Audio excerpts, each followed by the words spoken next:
Hello दोस्तों, नून प्रणाम, राम राम सभी भाइयों ने। तो आज को आमनो मुद्दो है खेजड़ी को, पर्यावरण अधीन को। तो भाई खेजड़ी काटन कांड ने कंपनी वाला तैयार हुआ है, ठीक है। तो सभी 36 कौम ही हाथ जोड़ रहा रिक्वेस्ट है कि 36 कौम ही मिलजुल पर्यावरण खेजड़ी की रक्षा करी जी ना हुई कि एक आदमी को काम नहीं है, 36 कौम को काम है वो, ठीक है। 36 कौम में आपस सब ही आ गया, तो आपस सब मिल रक्षा करा तो खेजड़ी बचे, नहीं पे खेजड़ी बचने को कोई चांस कोई नहीं, ठीक है। इनके बावजूद अगर खेजड़ी कटे कटे तो खेजड़ी कटे तो बिंगो परमिशन कौन दियो? सरकार सीधी तो खेजड़ी काट कौन सके, कंपनी वाले कौन काट सके? तो परमिशन आयोग की तुम पंचायत समिति परमिशन दियो कण है?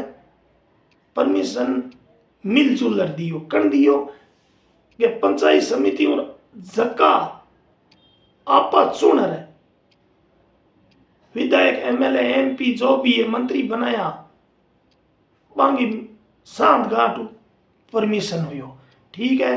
तो बाण ऊपर आपा अति तवकु मत करो।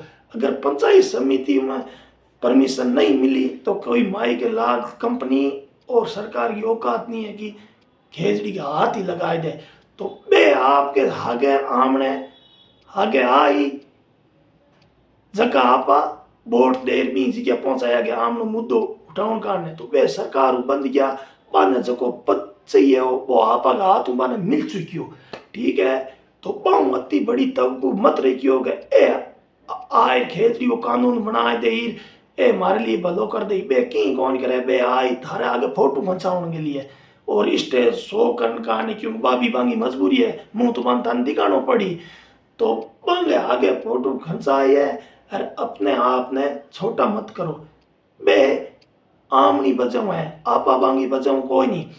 और रही बात अगर खेजड़ी कट गई एक भी तो जिन महापुरुषों ने जिन ऋषि मुनियों ने जिन तपस्वियों ने अपना प्राण देकर अपना प्राण का न्योछावर करके खेजड़ी बचाने के लिए अपने प्राण दिए थे उन लोगों का घोर अपमान होगा। इसलिए मेरा हाथ जोड़ रिक्वेस्ट है कि 36 कौम मिलकर खेजड़ी ने बचावे और पर्यावरण ने बचावे। गुरु जम्बेश्वर भगवान ने आज 500-600 साल पहले पेड़ लगाकर और अपने को यह बताया था कि आने वाली पीढ़ी और आने वाला भविष्य आपका पर्यावरण से जुड़ा हुआ होगा।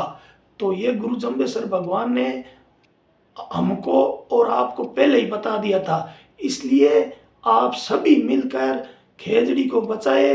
रही बात कंपनी की कि 1000 रुपये दे देगा 2000 रुपये दे देगा खेजड़ी के लिए 3 कंपनी भाई 10,000 रुपये दे देंगी, उनके लिए पैसे कोई अहमियत नहीं है। उनका इतना बड़ा बड़ा कॉन्ट्रैक्ट लेके बैठे हैं, उनके पास में खुद के पास में प्राइवेट जेट है चढ़ने के लिए, तो उनके लिए पैसे की कोई अहमियत ही नहीं है। तो इसलिए कंपनी के बहकावे में मत आए और सभी भाई मिलजुल कर देवेंद्र जी बूढ़िया का साथ दे। बूढ़िया जी अच्छे इंसान है और बूढ़िया जी के कहे रास्ते पे चलेंगे तो कानून भी बनेगा और सरकार भी झुकेगी, सब कुछ होगा। ये चीजें कब होगी?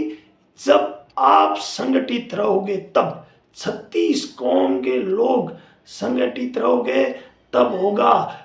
आजादी के लिए घर में बैठ के और रोने से आजादी नहीं मिलती है, आजादी हमेशा छीननी पड़ती है। अगर सरकार कानून नहीं बनाती है तो सरकार को सीधा चैलेंज देना कि कानून बनाना है तो बनाओ, या हाँ या ना, हम हमारा सर कटाने के लिए तैयार है। गुरु जम्बेश्वर भगवान ने कहा था सिर साटे रूख रहे तो भी सस्तो जान। अगर हम सर कट जाए रूख बच जाए तो भी अब आ चीज बहुत बड़ी सस्ती समझो इस चीज ने। तो गुरु जम्बेश्वर भगवान के रास्ते पे चले और 36 कौम पर्यावरण की खेजड़ी की रक्षा करें तो सरकार कानून बनाए, क्योंकि देश संगठित रहो तो सरकार कानून बनाए। और आपा में अगर दो पार्ट हो गया तो भी चीज को सरकार और कंपनी फायदो उठावेली। तो इन चीज़ों ने मेरे हाथ जोड़ रिक्वेस्ट है कि देवेंद्र जी बूढ़िया जी और जो समाज में हर समाज के गिने चुने हुए जो भामाशाह है उनके कहने पे चले, और सरकार में बैठे हुए विधायक मंत्री जी से आप ये उम्मीद मत रखिए कि वो हमारे लिए कुछ कर देंगे। वो करेंगे जरूर, फोटो खिंचाने के लिए आएंगे, फोटो खिंचा के वापस चले जाएंगे। जब आप संगठित रहोगे, एकत्रित रहोगे, तो वो भी सरकार को जाके बताएंगे कि उनके अंदर बहुत एकता है, आपको कानून बनाना पड़ेगा, हमारे हाथ में कुछ भी नहीं है। तो आप समझिए, और भाई ने लाइक कमेंट शेयर सब्सक्राइब करियो। छोटी मोटी जो वीडियो में छोटी मोटी जो गलती हुई है तो भाई ने छोटो या मोटो भाई समझ माफ कर दियो। धन्यवाद।